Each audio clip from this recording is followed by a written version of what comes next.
firme là les finances en vue d'aller en guerre contre toute éducation occidentale en Afrique. Donc, de cette manière-là, j'ai envie de répondre un peu au grand frère qui a pris la parole tout à l'heure avant moi. Il est vrai que quand une nébuleuse enlève plus de 260 jeunes filles mineures et qu'on ne parvienne pas à retrouver leurs traces depuis quelques mois, bon, ils sont, c'est vrai, des petits voyous, des bandits, mais ils sont un peu organisés quand même parce que ils n'ont pas gardé toutes les filles, les 260 filles là, dans un même endroit. Ils les ont dispersées, ils les ont dispatchées, ils les ont en partie vendues, comme l'a dit d'ailleurs leur chef, ce lâche là. Alors donc, du coup, il est certain que si toutes les près de 270 filles là soient localisées dans un même endroit, je crois que le satellite le plus borgne qui puisse se trouver puisse le localiser. Néanmoins, ils n'ont pas été cons et donc du coup ils les ont un peu dispersés dans la nature. C'est pour cette raison-là qu'aujourd'hui il est difficile de localiser les filles toutes dans leur ensemble. Néanmoins, le Tchad est allé les traquer dans leur souricière. Et j'espère que dans les heures, le jour ou les semaines qui vont suivre, les 270 filles seront libérées et rendues à leurs diverses familles. Le Tchad est toujours là. Le Tchad traquera les terroristes partout dans le monde. Au commencement était le Mali, ensuite la Centrafrique, aujourd'hui le Cameroun et le Nigeria. Demain ça sera l'EIL, c'est-à-dire l'organisation de l'État islamique. Même cette nébuleuse terroriste-là, le Tchad ira les combattre dans leur bastion. Voilà. Donc, je vais terminer pour dire que le Conseil de représentation du mouvement patriotique du salut de France est là pour se solidariser avec toute la communauté africaine qui dit non à Boko Haram et demain à toute la communauté africaine qui battra les pavés parisiens pour dire non à toute forme de terrorisme dans ce monde. Je vous remercie.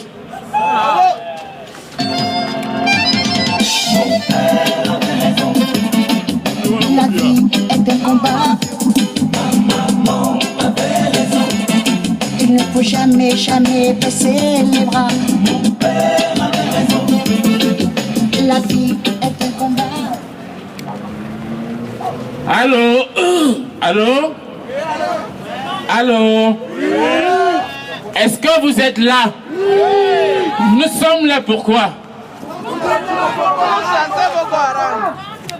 Je voudrais qu'avant de commencer ceci, vous dire quelque chose.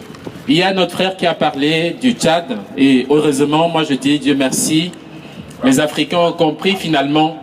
Ils ont compris que l'union fait la force. Je ne peux pas également descendre de cette estrade sans dire merci à nos forces de défense, au bataillon d'intervention rapide. Et je vais peut-être profiter pour vous raconter une petite histoire. J'ai un cousin qui est au front au Cameroun et qui, je ne sais pas comment ça s'est passé, qui a fait envoyer un message à quelqu'un au sud pour lui dire c'est sa première fois qu'il voit que l'Afrique est unie. Que le jour où l'armée tchadienne est entrée au Cameroun pour venir, non pas comme des Tchadiens, mais comme des Africains pour combattre Boko Haram, il a compris que le choix qu'il a fait d'entrer dans l'armée et de combattre pour son pays n'était pas seulement pour son pays, mais c'était pour l'Afrique tout entière. Et je voudrais également revenir sur ce que notre frère a dit. D'où sort l'argent de Boko Haram? Qui donne les voitures à Boko Haram? Comment Boko Haram fait comment pour aller signer des documents à la douane? Les voitures là passent par où? Comment Boko Haram se nourrit-il? Mais attendez, où va-t-on là? Et je voudrais vous inviter, chers amis, aujourd'hui, retenez ce que je vous ai dit. En quelque chose, malheur est... Ce qui se passe en Afrique va pousser les Africains à briser les frontières. Notre sous-sol ne doit pas être une malédiction pour nous, n'est-ce pas? Notre sous-sol ne devrait pas être une malédiction pour nous. L'Afrique doit être unie. Aujourd'hui, excusez-moi, il faudrait quand même que je le dise avec la permission du communicateur, nous sommes là pour dire non à Boko Haram. Et Boko Haram a pu occasionner un certain nombre de choses. Voilà, par exemple, certains d'entre nous avons laissé les obligations. Vous êtes venus ici pour dire non à Boko Haram. Il y a certains qui ont leur mari, qui les attendent à la maison. Il y a d'autres qui ont peut-être pris des congés parce qu'ils ont besoin de venir manifester leur mécontentement face à ce qui se passe.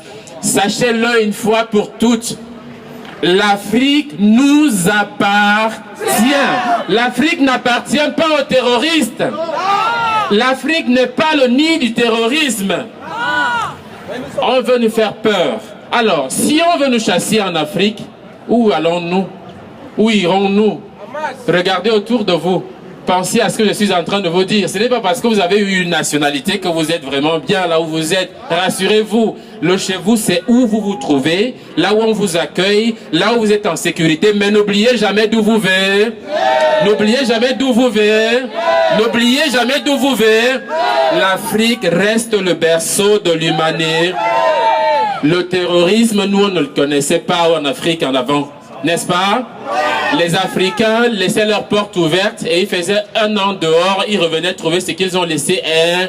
Aujourd'hui, on a le vol, on a le terrorisme, on a les viols et tout. Ça doit c'est... Nous sommes là pourquoi? Il y a notre frère qui a dit quelque chose quand je venais d'arriver. Il a dit, si nous avons la chance d'être là, c'est parce que nous aimons notre continent, n'est-ce pas? Nous sommes peut-être nombreux, plus nombreux que nous l'avons prévu. Alors si on peut faire un cri pour dire non, si on peut faire un cri pour interpeller ces personnes qui passent là, si on peut faire un cri ensemble pour dire stop, pas seulement stop à Boko Haram, mais stop à ceux qui financent Boko Haram. Non à Boko Haram. Allons-y plus fort. Non à Boko Haram. Qu'est-ce qu'il y a même? Qu'est-ce que l'Afrique a fait? Quelqu'un a écrit quelque part, le malheur de l'Afrique, c'est sa richesse. C'est faux. Le bonheur de l'Afrique, c'est parce que l'Afrique veut rester unie et on veut l'aider à se diviser. Non, nous disons stop. Nous disons, c'est terminé.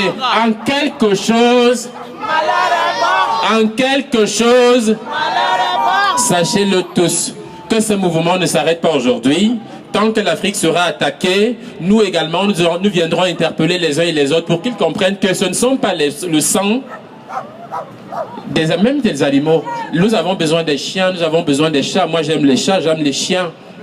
Mais ce qui se passe en Afrique est ignoble. Avant de terminer, je voudrais rendre hommage à un de nos confrères qui est venu avec la permission, qui est venu du Cameroun. C'est la preuve par excellence quand même que nous avons des citoyens camerounais, des citoyens africains qui ont porté, qui soutiennent ce que nous sommes en train de faire ici, n'est-ce pas? Chacun de nous a une personne en Afrique, n'est-ce pas? Nous avons des familles.